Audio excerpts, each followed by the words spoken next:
aqui é mais um vídeo. Tudo bem com vocês? Bom, primeiramente eu quero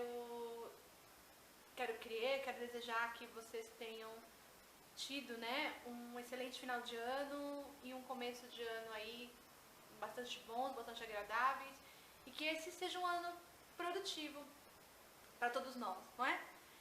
Eu fiquei um tempo sem esse período todo de férias, sem gravar vídeo, sem produzir nenhum conteúdo, claro, porque férias, eu tenho 2 filhos e com eles em casa, muita coisa para fazer, acabou não dando para produzir nada, mas eu coloquei algumas leituras em dia, ali menos do que eu gostaria, mas coloquei algumas leituras em dia. E então agora resolvi que é hora de começar a produzir novamente. Inclusive tem algumas novidades bastante legais que eu vou falar no final do vídeo para vocês. E eu fiquei pensando, tem muita novidade, muitos livros que eu li que eu quero resenhar, quero comentar com vocês a respeito, mas também tem alguns livros que eu já li anteriormente e queria compartilhar com vocês alguma coisa a respeito. E aí ontem, pensando nisso, pensando em como fazer, o que fazer, eu vi uma reportagem falando de uma pesquisa que reúne aí 65 escolas ao redor do mundo para verificar a qualidade do ensino e tal. E não muito para minha surpresa, mas infelizmente, para minha constatação, o Brasil figura lá nas últimas posições, as 10 últimas posições, como um dos piores países do mundo em educação, Os alunos brasileiros, os nossos filhos, os nossos alunos no Brasil não têm boa compreensão de texto, boa leitura, matemática básica é bastante deficitária também. Isso é uma constatação que infelizmente a gente faz o tempo todo. Eu como professora, na sala de aula, os profissionais que fazem contratação de pessoal, que trabalham com RH, também falam muito dessa questão de como os alunos, de como os profissionais estão chegando inaptos para funções mais basais possíveis. E, infelizmente, isso graças à péssima qualidade educacional do nosso país. Isso em se tratando tanto de escolas públicas, que infelizmente são ainda piores, mas também as particulares, que estão bem longe do ideal que seria, para todos nós. E pensando nisso, então, nessa tristeza que nessa verdadeira tragédia, eu acho que nisso consiste a maior tragédia da nossa população e a maior tragédia brasileira, que está matando o nosso futuro em relação à educação, ao pouco investimento, à pouca importância que se dá a essa área, Pensando nisso, eu pensei, então, no livro que eu ia resenhar essa semana, que é um livro, sem mais delongas, eu vou falar, na verdade, de 3 livros, do professor Pierluigi Piazzi, que é um dos formuladores do sistema Anglo, das apostilas do sistema Anglo de ensino. E os livros dos quais eu vou falar, vou fazer um compiladão, são Aprendendo Inteligência, que é voltado para alunos, Ensinando Inteligência, voltado para professores, e Estimulando Inteligência, voltado para pais. Todos eles saem pela editora Aleph, que é inclusive do filho, quem toca é o filho do próprio Pierre, professor Pierre, saudoso, que morreu, se não me engano, no ano passado. E também tem um outro livro, que esse eu não tenho, mas é para concurso, voltado para os concurseiros. Ele vai ensinar basicamente a mesma técnica de uma maneira muito legal, muito didática, que todo mundo pode entender, muito acessível. E ele vai começar normalmente as suas abordagens falando, infelizmente, fazendo a constatação de como a nossa educação brasileira está deficitária, do quanto os nossos alunos estão sendo formados de uma maneira ruim, de qualquer jeito, tudo feito de qualquer maneira. E infelizmente a gente vai ver também que a culpa é um pouco nossa, nós que somos um pouco acomodados. E ele vai falar também um pouco do sistema educacional brasileiro, enfim, como professor ele vai fazer suas críticas, que ao meu ver são pertinentes, mas eu não vou entrar nesse mérito aqui, porque senão eu vou me estender muito no vídeo, tem muita coisa para falar. Mas ele vai falar, fazer algumas analogias que eu acho interessantes da gente fazer, da gente pensar. Ele vai falar que a gente tem, todo mundo nasce com um QI, mas que esse QI pode ser aumentado com o passar do tempo. Ele vai fazer uma analogia da nossa inteligência, do nosso jeito de aprender com um computador. Memória RAM, HD, córtex e sistema límbico. Ele vai fazer essa analogia e ele vai dizer que a gente precisa, que o nosso cérebro, ele aprende de uma maneira esquisita.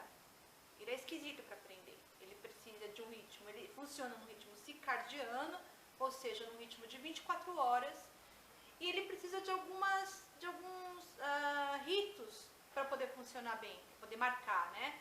E aí ele faz a analogia do computador. Assim como no computador, se eu escrever na memória RAM e der algum bug, faltar luz ou der algum bug no computador, tudo aquilo vai ser perdido, eu preciso primeiro salvar para que então isso que eu escrevi vá para onde eu quero, que é na memória RAM, e aí eu posso desligar o computador, pode acontecer qualquer coisa, e aí eu vou encontrar aquele documento novamente. Da mesma maneira funciona a nossa mente. A gente tem o sistema límbico, onde a gente guarda as coisas superficialmente, e temos o córtex, que é onde as informações ficarão armazenadas ali para sempre. Mas ele faz tudo isso de uma maneira, como ele mesmo diz, né, lerda, um degrauzinho pequeno, todos os dias, para que nós possamos então alcançar o maior, né, o macro, começando pelo micro, para irmos parar então no macro. É um livro, gente, muito fácil de ler, né? Ele utiliza um ditado, que é um ditado oriental, onde ele diz assim: se eu ouço, eu esqueço, se eu vejo, eu entendo, e se eu faço, eu aprendo. Né? Ele deu uma entrevista no jornal onde ele dizia que o problema do Brasil, o problema do sistema educacional do Brasil, é que havia muitos alunos e poucos estudantes. E aí entra esse ditado que ele fala e um outro, né, que ele diz: aula dada, aula estudada hoje, que é baseado nesse outro ditadinho. Se eu ouço, eu esqueço, se eu vejo, eu entendo, se eu faço, eu aprendo. Então ele diz que o aluno vai para a escola, para entender a matéria. O professor ajuda com que aquele aluno entenda algo que antes ele nunca tinha ouvido falar, de repente ele ouve falar e ele passa então a entender. Né? Mas ele só vai aprender quando ele se torna um estudante ao chegar em casa, ao fazer sua lição de casa, sua tarefa de casa. E aí, ensinando inteligência voltada para o professor, ele vai falar então da importância da lição de casa na vida do aluno, de uma boa lição de casa, que uma aula ela é bem preparada na medida em que ela pensa, em que esse professor, ao preparar a sua aula, pensa já na lição de casa, para que esse aluno possa então fixar a disciplina que foi passada e então gerar conhecimento, né? E aí ele vai explicar para a gente quais são os tipos de inteligência. Ele vai falar sobre a inteligência linguística, que é o domínio dos códigos, das linguagens, a inteligência matemática, a musical, a espacial, a psicocinética, a interpessoal, né, das relações, a intrapessoal. Então ele vai explicar para a gente que não há uma inteligência, mas há várias inteligências, há múltiplas inteligências, e que a gente pode sim desenvolvê-las todas, mas podemos também ser melhores em algumas do que em outras. Né? Aquele lance de quem vai melhor em exatas. E aí ele ensina para nós 5 passos. Os 5 passos que muitas vezes é difícil de a gente colocar em prática, principalmente a gente que tem filhos, né? Eu infelizmente conheci esse material, eu já estava no último ano da faculdade, mas eu pude e eu tenho feito, né, esse treino com os meus filhos. Eu tenho colocado em prática o que eu aprendi nesse livro com os meus filhos e eu vou dizer para vocês como. Ele vai falar sobre o primeiro passo, que o primeiro passo é acreditar. Então, acreditar que a gente consegue mesmo vencer os desafios, que não existe nada tão difícil que eu não consiga fazer e que o nosso cérebro, o nosso QI, ele vai aumentando à medida em que nós vamos propondo desafios para eles, né? À medida em que esses desafios vão sendo vencidos, então o meu cérebro, a minha capacidade cerebral, a minha capacidade intelectiva, ela aumenta. A segunda coisa que ele fala para nós, o segundo passo para a gente alcançar isso, é evitar a burrice. É algo que ele coloca como evitar a burrice. E aí ele vai listar várias burrices, né? Uso de drogas, né, que é uma burrice. Ele vai falar sobre o excesso de televisão, que ele diz também que é algo extremamente nocivo para nossa intelectividade, para o nosso intelecto. Ele diz que é altamente nocivo a exposição das crianças à televisão durante períodos longos, que infelizmente é o que acontece hoje em dia. A gente acaba expondo os nossos filhos à televisão muito cedo. Ele traz inclusive um comparativo entre as crianças da década de 1950, quando a televisão ainda não era tão amplamente difundida, e o quão mais inteligentes as crianças eram, e quão melhor esse sistema público era. Ele também coloca uma outra questão, que ainda não era massificado o sistema público de ensino, então ele era um tanto melhor também por isso, ele também caiu um pouco pela massificação, mas ele também vai falar dessa questão de que as crianças não eram tão expostas à televisão de modo geral. Isso favorecia com que o intelecto delas fosse mais alimentado do que com livros e com leitura e com estudo, do que com televisão, com entretenimento barato, né? Ele vai falar sobre falta de leitura, e aí a gente vai falar sobre o avesso disso, né? Que ele vai falar que é importantíssimo o papel primordial que a leitura tem no nosso processo de ensino-aprendizagem, no nosso processo de aquisição do conhecimento, o quanto ler é importante. E aí eu vou falar com vocês em especial um pouquinho sobre isso mais para o final. Vai falar sobre os games. Ele diz que tem alguns games que ajudam, né, na questão da aquisição de novas ligações de redes neurais. Vai falar que alguns games até ajudam, mas infelizmente a maioria não ajuda. A maioria é só competição, onde você arrisca tudo e acaba então não sendo bom para nada. O excesso de internet, ele diz que também é muito danoso, porque na internet, na maioria das vezes, a gente tem o quê? Dados. Só dados. Por que servem os dados? Se eu não tenho um foco, se eu não tenho um objetivo, dados para mim não servem para nada. Se eu tiver uma lista telefônica, uma lista de nomes para olhar, se eu não tiver um foco com aquilo, um objetivo, não vai me adiantar de nada. Ele vai me adiantar na medida em que eu quiser saber, por exemplo, quantas Marias existem em São Paulo. Aquela lista vai me fazer algum sentido, porque eu vou poder, então, mapear quantas Marias existem em São Paulo. Ou então, se eu quiser ainda saber quantas Marias existem em cada região de São Paulo, então eu vou mapear quantas Marias na Zona Leste, quantas Marias na Zona Oeste, Sul, Norte, assim por diante. Vou ter, então, outros, ainda assim, dados. Aí, se eu quiser me aprofundar mais um pouco, saber mais um pouco, tornar isso uma informação, vamos dizer assim, eu vou então verificar qual dessas Marias tem ensino superior. Então, eu vou classificar as Marias com ensino superior, as Marias sem ensino superior. Se eu quiser então transformar esses dados em algum conhecimento, eu vou querer fazer um levantamento do porquê algumas Marias têm ensino superior e as outras não. O que levou as Marias a terem ensino superior e o que levou as outras a não terem. Aí sim eu vou então formar um conhecimento do porquê. Então esses dados me farão algum sentido, vão me trazer algum conhecimento, vão me trazer alguma informação útil. E é isso que a gente encontra na internet, muitos dados, pouca informação, menos ainda conhecimento. Fora que é uma fonte riquíssima de distração, né? Principalmente para os adolescentes, eles abrem janelas infinitas e se distraem muito. Então também é danoso para os estudos. Aí ele vai falar, né, então sobre isso, ele apresenta o problema, ele apresenta o porquê, de uma maneira que fica muito fácil de entender. Meu filho de 10 anos leu o livro, entendeu muito bem, enfim, entendeu o porquê, o quão importante é fazer o que a gente faz. E ele vai dando então o terceiro passo, que é estudar pouco. E aí ele vai falar sobre uma aluna que escreveu para ele, depois que leu o livro, sobre uma menina, que era aluna nota 10, sempre tirava nota 10 em tudo, mas fracassava no vestibular. Sempre fracassou no vestibular. E ela entendeu que ela sempre fracassou porque ela sempre estudou errado. Eu, como mãe, né, fiz pouco isso porque li esse livro cedo e também havia lido um outro livro do professor Isamitiba, que também já havia me dito algo parecido. Mas a gente, como mãe, eu ouvia muito a minha mãe dizer isso pra mim: olha, vai estudar porque amanhã você tem prova. é o pior erro que a gente pode fazer com o filho da gente. É algo extremamente danoso.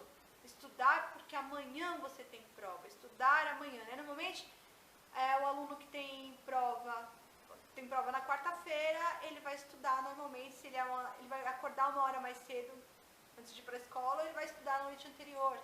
Não vai adiantar nada, ele vai até tirar nota 10 de repente, porque ele vai memorizar algumas informações, mas ele não vai aprender nada.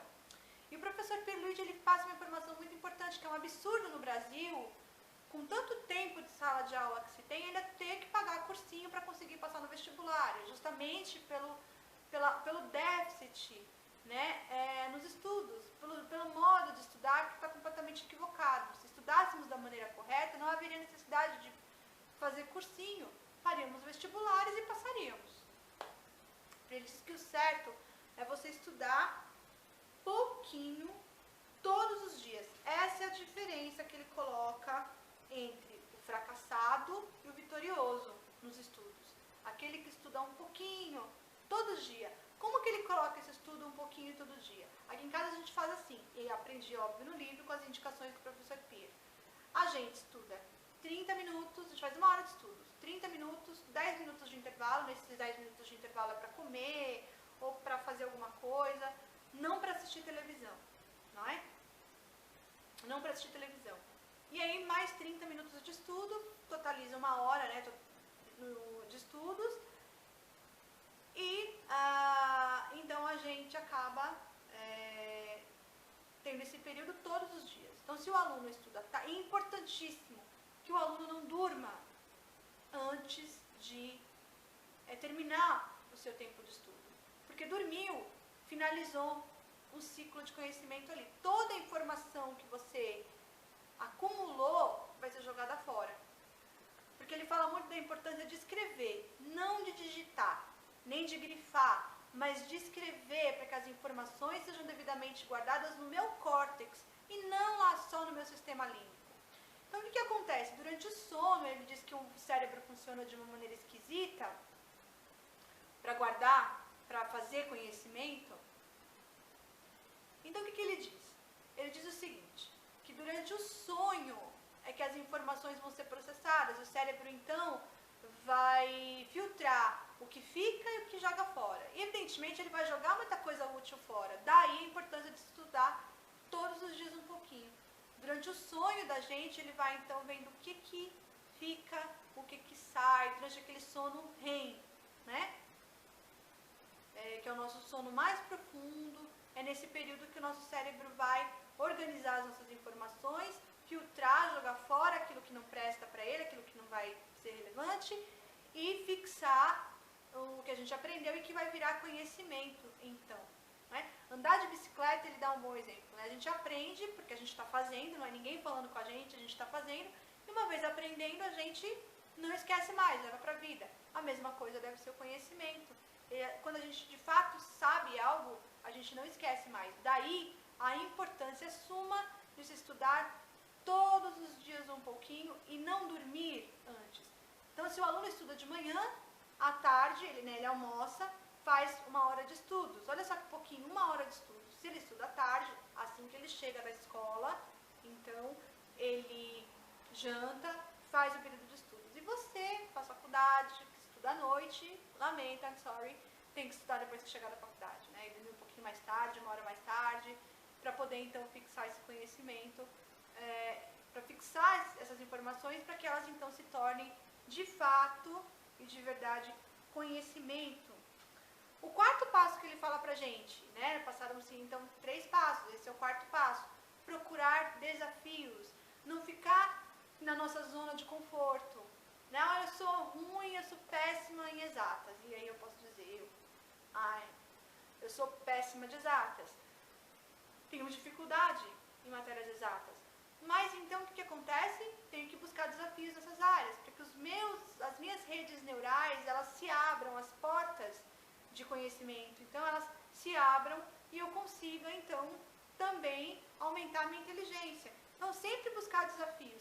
Inclusive no final desse livro aqui, ele tem uma espécie de provinha com alguns desafios lógicos para fazer.